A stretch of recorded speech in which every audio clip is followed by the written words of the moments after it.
Join me, Mark Windows, for Windows on the World live every Sunday 9 to 11 p.m. GMT.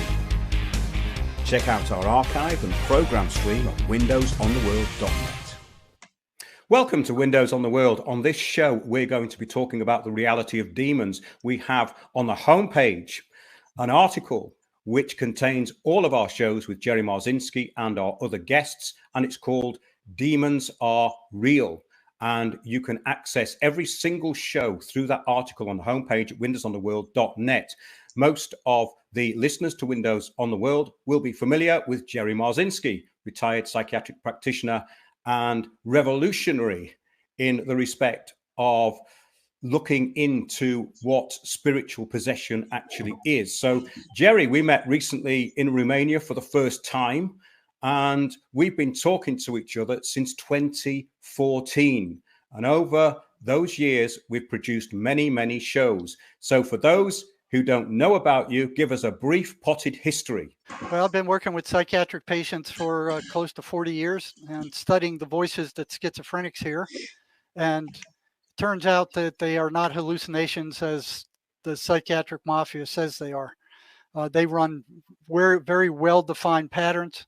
And one of the things they do is they extract energy from their victims. So if they're running patterns, they can't be hallucinations like psychiatry insists they are.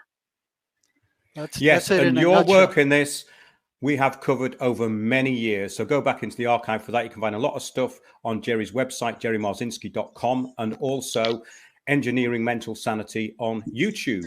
So we're going to have a special guest today, Janet, who is working and was working in the field of psychiatry. We talked briefly about this just before we started, but Janet, can you introduce yourself and what you were doing and what you are doing now? Absolutely. I'm Janet Swain. I'm a psychiatric mental health nurse practitioner. Started my medical career as a RN in a trauma center. So my background initially was in trauma, physical. It took a real hunger with the mental health community because, as Jerry can testify, because we work in the ER a lot in mental health also, at least 50% of what we're seeing in the ER is mental health. And that's probably a conservative number. Took a real heart for mental health patients. They're not well received in the ER, so they're not often getting the love and care they really need. And I'm not speaking about the side Jerry's on. I'm talking about the medical side does not want mental health cluttering the ER. But that's interestingly, really... Janet, the police in the UK have now stopped dealing with mental health incidents. Well, we're going to get there. Which is a big problem. Yes, carry on, Janet. Thank you. So I naively still this is still not too long after 9/11. So I'm just waking up to the demon side, the dark side, because I was very naive, Pollyanna at best. I wanted to help and serve. Went on to get my master's degree in mental health. And a big majority of that degree program is memorizing medications. Hundreds and hundreds of medications. Learning theory of if you have this symptom, you take this.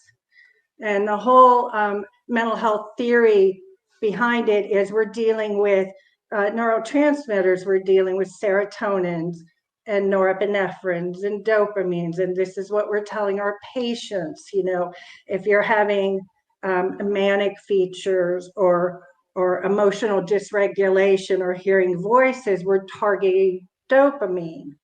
And I've heard Jerry say this many times, and I can't stress this enough. We can't test this. So we're going off of symptoms. The chemical imbalance, which is the kind of hold-all term. That's what we're talking about, isn't it? Yeah, totally made up by J.C. Lilly.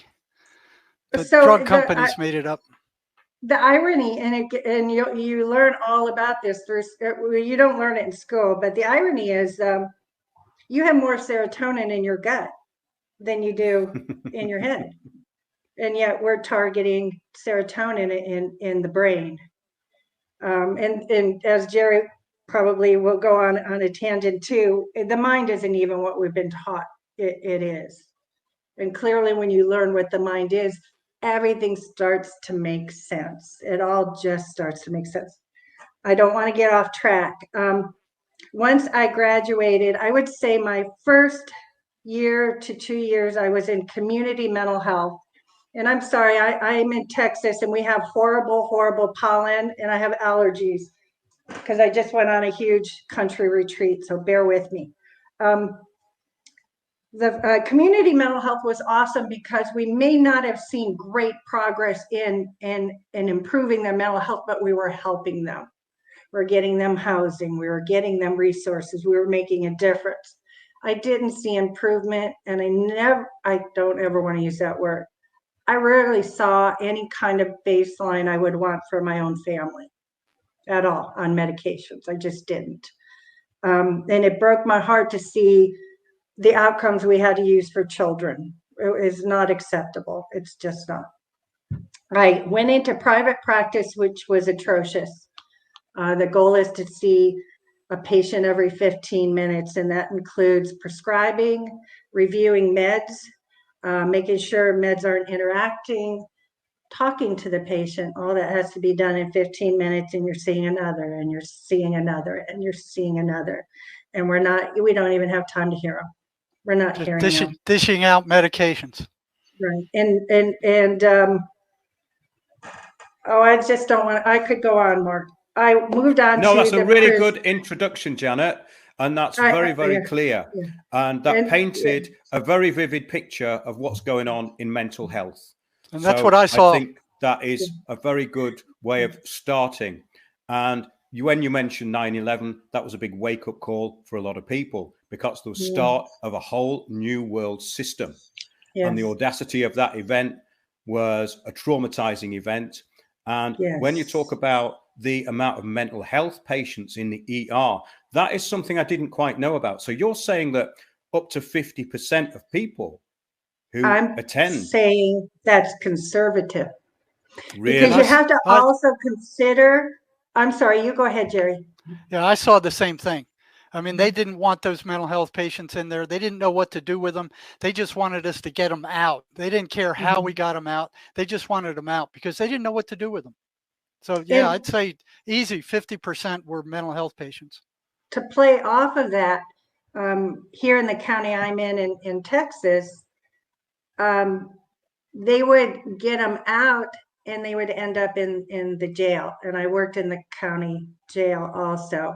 So our largest population of mental health here in the county I'm in, which is the richest county in America, and one of the largest populated counties, puts their mental health in the jail.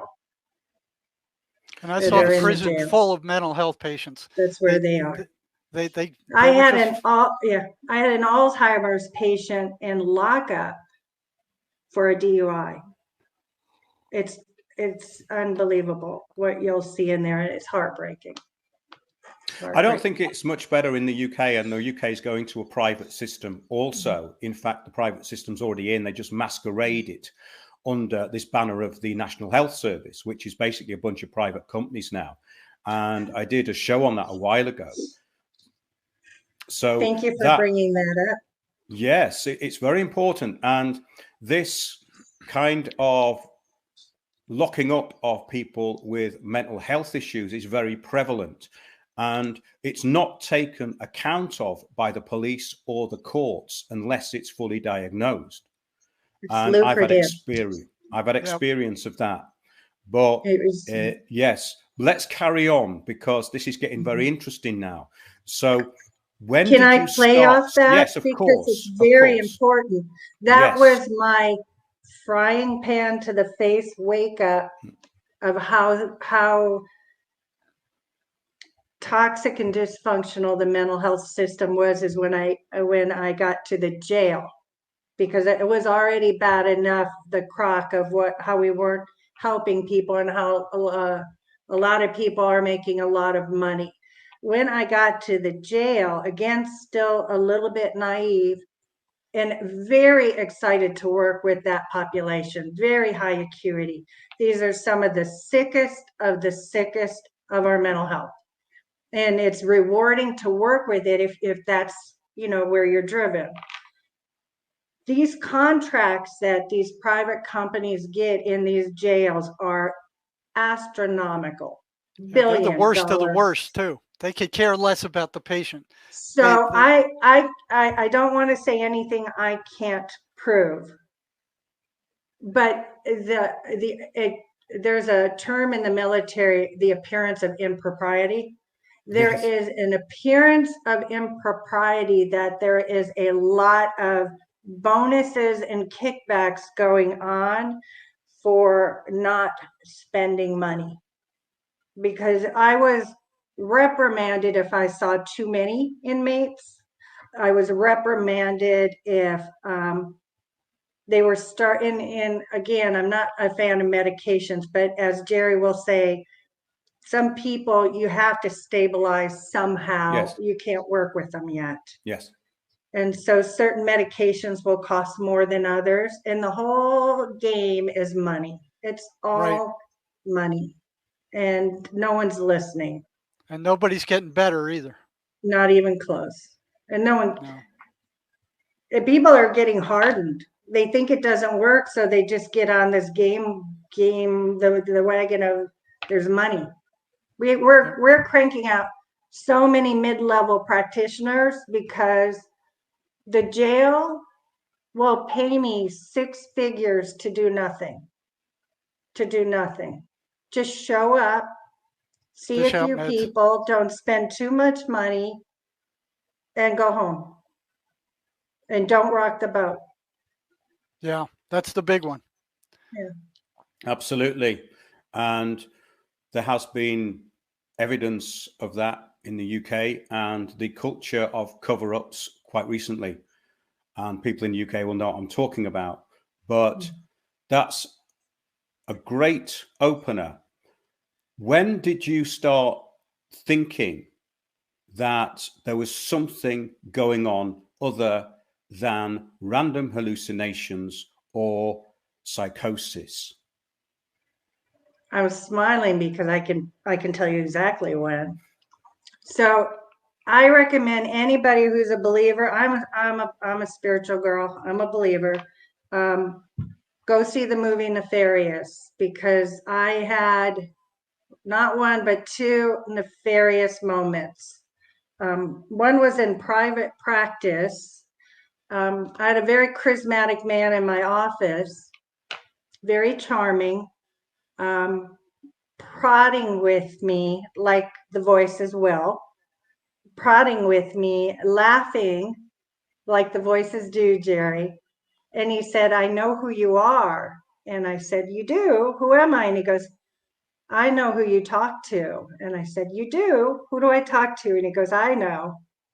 And I said, well, do I talk to the same type of people you do? And he laughs.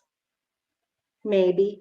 And the word nefarious is perfect because the hair on the back of your neck will stand up.